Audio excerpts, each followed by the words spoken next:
parti politik Cina yang membentuk kerajaan pada waktu itu memahami masalah yang dihadapi oleh orang Cina yang tak boleh berbahasa Melayu langsung. Jadi apa yang dilakukan oleh parti politik itu adalah sesuatu yang anti nasional lah. Bagi di sini kita tidak ada jati diri. Jadi saya kira kita ada masalah yang cukup besar.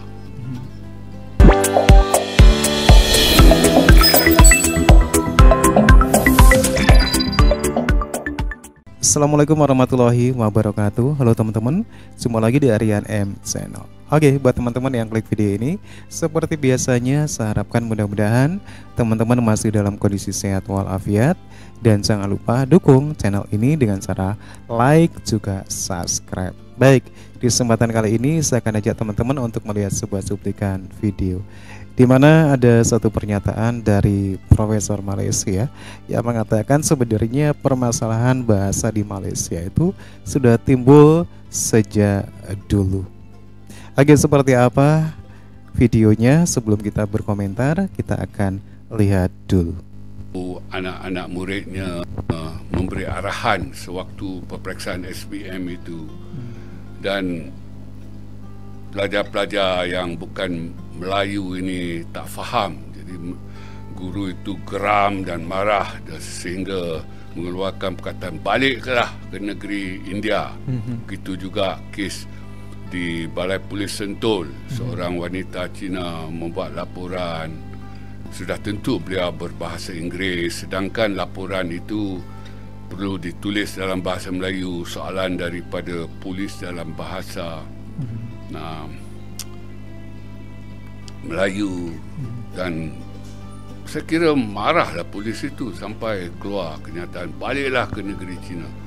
Dan malangnya kedua-duanya diambil tindakan oleh kerajaan. Jadi saya kira sudah sampai waktunya lah kita lihat kembali hal ini. Sebenarnya pemimpin Cina tahu tentang masalah ini, tetapi sayang sekali cara mengatasinya tak betul langsung. Pernah beberapa ketika dahulu parti politik Cina yang membentuk kerajaan pada waktu itu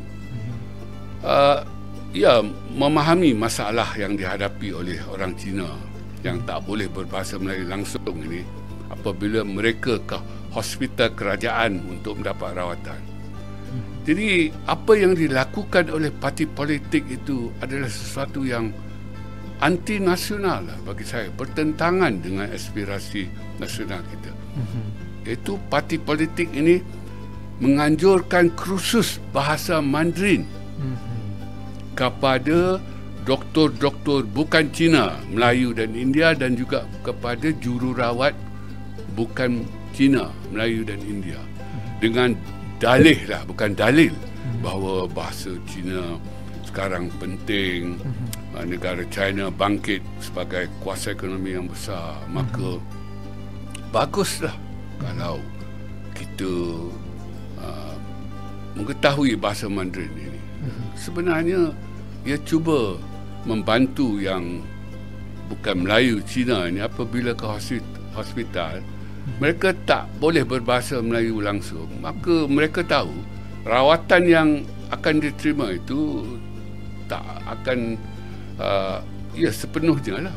Jadi saya kira apa yang sepatutnya berlaku ialah pemimpin Cina dalam kes ini pun tak ada seorang pun yang keluar untuk berkata sesuatu lah. Sepatutnya pemimpin Cina, masyarakat Cina perlu mengadakan kelas-kelas bahasa Melayu ini, kelas-kelas dewasa kepada mereka yang tak ada pengetahuan ini. Kerana ini bahasa negara. Apa erti kerakyatan yang dipegang itu kalau bahasa negara itu tak diketahui langsung, dan barangkali tak tahu langsung lah. Jadi saya kira ini satu masalah nasional yang cukup besar yang tidak mau disentuh oleh ahli-ahli politik. Dan saya kira tidak ada seorang menteri Melayu pun, pemimpin Melayu pun yang bangkit untuk membantu menteri Melayu yang mengeluarkan kenyataan itu. Sebab kalau kita compare contohlah di Eropah, negara seperti Jerman, bila di sana mereka akan utamakan bahasa Jerman. Kalau kita pergi ke China, bahasa utama sama ada Cantonese atau Mandarin. Jadi dengan kata lain, ini menunjukkan bahasa tu melambangkan bangsa. Di Malaysia, adakah senario yang sama atau berbeza? Bagaimana Prof lihat situasi ini? Di sini kita tidak ada jati diri. Dan orang asing yang tinggal lama di sini, barangkali setahun, 2 tahun, mereka daripada pemerhatian mereka boleh membuat kenyataan bahawa orang Melayu di Malaysia ini suka berbahasa Inggeris. Dan orang Cina itu, the Sino-Malaysians, maksudnya orang Malaysia yang berketurunan Cina, they do not speak the national language. Do not maknanya do not know atau do not want. Jadi saya kira kita ada masalah yang cukup besar. Sedangkan bahasa Melayu itu adalah identiti nasional bagi negara kita dan identiti budaya bagi rakyat kita. Dan sayang sekali lah orang Melayu sendiri pun kelihatan seperti tidak bangga terhadap bahasa mereka, sedangkan bahasa Melayu itu adalah bahasa ibunda mereka, bahasa bangsa mereka, bahasa nenek moyang mereka. Tetapi diperhatikan oleh orang asing, orang Melayu lebih gemar berbahasa Inggeris dan orang bukan Melayu tak boleh berbahasa Melayu. Jadi ini sesuatu yang saya kira parah lah, dan satu isu nasional yang tidak mau dibincangkan oleh ahli-ahli politik, para pemimpin kita, dan kita selalu tolak ke tepi. Dan saya kira ia akan jadi bom jangka, dan kes ataupun kejadian memperbaharui pasport ini saya kira sudah pun meletup kes ini kan. Dan walaupun sudah meletup, tetapi sayang sekali lah kita, rakyat kita lah, terutama yang bukan Melayu ni, begitu buta hati, tak nampak isu yang sebenarnya, iaitu tak patutlah, tak kenalah warga negara tak boleh berbahasa negara. Tetapi diherutnya isu ini, dipersalahkan pegawai immigration itu, dituntut diambil tindakan dan sebagainya, seperti yang pernah diambil terhadap guru dan polis itu kan, yang ditukar jawatannya kepada yang lebih rendah barangkali. Jadi saya kira ini satu isu nasional, bukan ciptaan kerajaan sekarang, sudah lama wujud yang tidak ditangani pun. Barangkali sudah sampai waktunya kerajaan sekarang ada keberanian politik lah untuk menangani masalah ini, iaitu warga negara. Saya kira ramai yang tak boleh berbahasa negara, sesuatu yang tak berlaku di tempat lain. Jadi ya, kita harus berjiwa besar, kita harus mengakui kita ada masalah dalam proses pembentukan negara bangsa, dalam kita melahirkan warga negara itu. Kita ada masalah. Macam mana boleh ada warga negara yang tak boleh berbahasa negara, dan apabila ditegur lawan balik pula tu.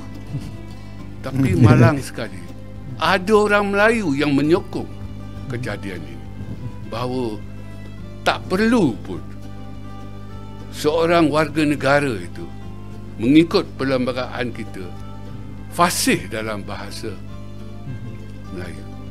Orang Melayu yang membela sehingga mereka merujuk kepada perlembagaan persekutuan memang tidak ada dalam perlembagaan persekutuan kita bahawa seorang warga negara ini harus cekap berbahasa negara. Tidak ada. Jadi orang Melayu memberitahu orang Cina dan orang bukan Melayu. Oke teman-teman ya, demikian permasalahan bahasa masih terus menjadi satu perbincangan di Malaysia. Disebut permasalahan bahasa ini sebenarnya sudah lama. Dari bagaimana Malaysia berdiri, karena kita tahu kalau Malaysia itu berdiri karena kesepakatan dari 3 kaum, di mana setiap kaum ini menuntut hak mereka. Mereka masih ingin mempertahankan bahasa nenek moyangnya, seperti halnya Cina, mendirikan sekolah vernakuler sebagai bahasa pengantar, yaitu bahasa Cina. Dan ini dianggap sebagai satu isu nasional yang bisa menjadi bom waktu bagi Malaysia, karena dianggapnya bahasa Melayu sebagai bahasa nasional ini sebagai satu elemen yang penting, sebagai alat untuk mempersatukan seluruh warga masyarakat Malaysia. Tetapi kenyataannya ataupun realitanya sekarang bahasa Melayu masih terus ada masalah, di mana justru orang-orang Melayu sendiri membiarkan masih ada warga negara Malaysia yang tidak bisa berbahasa Melayu ataupun yang tidak boleh bahasa Melayu. Oke teman-teman ya, nampaknya permasalahan bahasa Malaysia sampai sekarang belum clear. Oke, demikian teman-teman ya. Menurut teman-teman gimana? Silakan teman-teman bisa berkomentar. Tapi jangan lupa tinggalkan like and subscribe. Terima kasih dan wassalamualaikum warahmatullahi wabarakatuh.